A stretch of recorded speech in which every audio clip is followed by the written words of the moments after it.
जिल्हा परिषद प्राथमिक शाळा पोटा खुर्द या गावातील शाळेमध्ये लहान मुलांच्या लसीकरणासाठी आज आलो होतो. तर शाळा एवढी सुंदर, नीटनेटकी, स्वच्छ परिसर इथल्या शिक्षकांनी ठेवलेली आहे. त्यांची 7 गावकऱ्यांचा सुद्धा लाभलेला आहे. त्यामुळं जिथं शाळेला गावाचा आधार असतो तिथं ती शाळा खरंच खूप सुंदर बनते. बघा, हे चिमुकले, हे फुलं बनणारे आपल्या देशाचे विद्यार्थी आहेत. आज हे कळीच्या स्वरूपात आहेत. या कळींना चांगलं छान असं फुलवायचं काम शिक्षक, आईवडील करत असतात.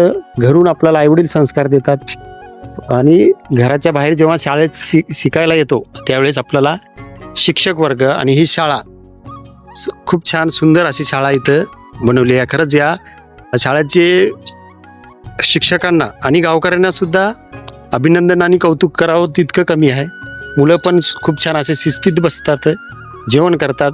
आज लसीकरणामुळं भेट द्यायला आल्यामुळं शाळेला सुद्धा, शाळेतच लसीकरण होतं, शाळेला भेट द्यायला आलो. मुलं इथल्या सरांशी चर्चा केली. ग्रुप वार सर भेटले आणि कांबळे मॅडम भेटले. यापूर्वी इथं बासेट्टी म्हणून सर होते, त्यांनी पण खूप छान या शाळेची रचना केलेली आहे, पायाबांधणी केलेली आहे. मागील 12 वर्ष ते इथं होते. त्यासोबतच त्यांना अंबुरे मॅडम एक होत्या. ज्ञान रचनावादी आहे. बघा, या भित्तपत्रिका आपण बघता, खूप छान अशी माहिती, शैक्षणिक माहिती, ज्ञानाची माहिती, संस्काराची माहिती दिलेली आहे. विद्यार्थी भविष्यात काय होणार याचे असे फलक इथं पेंट केलेले आहे. त्यापैकीच एक फलक आपण या विद्यार्थ्याकडून वाचून घेऊया. विद्यार्थी कसा असावा मित्रांनो?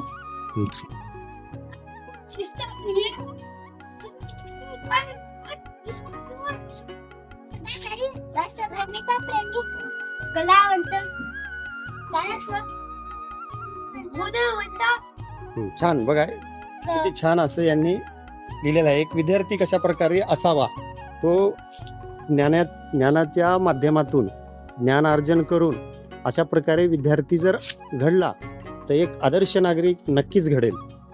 फलितावर सर्वात महत्त्वाचं आरोग्यासाठी सूर्यनमस्कार यज्ञ, त्याचे वेगवेगळ्या स्टेप दिलेले आहेत, महिने दिलेले आहेत. विद्यार्थी कसा असावा बघा, फलक, कार्यालय, विकास प्रेरणा, वेगवेगळे सुविचार, वाचन कशासाठी महत्त्वाचं, ज्ञान कक्षा रुंदवण्यासाठी, सामान्य वाढवण्यासाठी, आपले व्यक्तिमत्व फुलवण्यासाठी, योग्य अयोग्य कळण्यासाठी, आपले विचार परिपक्व होण्यासाठी, जीवनाचे प्रश्न सुटण्यासाठी, आनंद जीवन जगण्यासाठी. ग्रंथ हेच गुरु, वाचाल तर वाचाल. वंदे मातरम, राष्ट्रगीत, राष्ट्रगान, पसायदान सुद्धा ज्ञानेश्वर माधून दिले. असे जोडाक्षरे रचना अशी जर असेल तर कुठल्याही कॉन्व्हेंट शाळेला आजवेल अशी ही रचना मी या ठिकाणी बघतोय.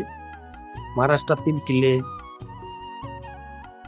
गणिताचे काही फलक, अशोक चक्र, आणि या चक्र जे 24 चक्र आहात त्यांना शब्दाची रचना केलेली आहे. आपला भारत ज्या ग्रंथावर चालतो, भारतीय संविधान, याचं सुद्धा मूल विद्यार्थ्यांनी जर नियमित वाचन जरी केलं तरी त्यांना संविधानाबद्दल प्रतिज्ञा, भारत माझा देश, हे शाळेतले हे असे छान सुविचार, राज्यगीत, जय जय महाराष्ट्र, बघा, ऋतुचक्र आणि शिवरायांचं एकूण कार्यकाळ याबद्दल सुद्धा माहिती दिलेली आहे. कालमापन, गणिताचं, तिन्ही हे नकाशे भारताचा, आपल्या महाराष्ट्राचा आणि आपल्या नांदेड जिल्ह्याचा. गुरु म्हणजे माणसाच्या रूपात परमात्मा असतो, असा छान सुविचार. आता एक वर्ग दाखवतो. वर्गात सुसज्ज असं वर्ग, त्या वर्गामध्ये असे पाडे, उजळणी, मराठी म्हणी. तू बघा, विद्यार्थी अभ्यास करत आहेत. पण इथे एक छोटंसं गाव आहे, त्या छोट्याशा गावात 50 विद्यार्थ्यांची संख्या आहे. 2च वर्ग आहेत दिलेले इथं, 1ली ते 4थी. परंतु विद्यार्थी संख्या, एकीकडे आपण मराठी शाळा बंद पडत आहेत फक्त, दुसरीकडे इथले जे काही मनोभावी शिक्षणाचं कार्य करत आहेत. हो. एका बाजूने आपण म्हणताय की मराठी शाळा, जिल्हा परिषद शाळा बंद पडत आहेत, परंतु अशी जर शाळा आणि शाळेसारखे जर शिक्षक वर्ग मिळाले तर नक्कीच शाळा यांना पुनर्जीवन लाभेल आणि विद्यार्थी संख्या इथली नक्कीच वाढेल.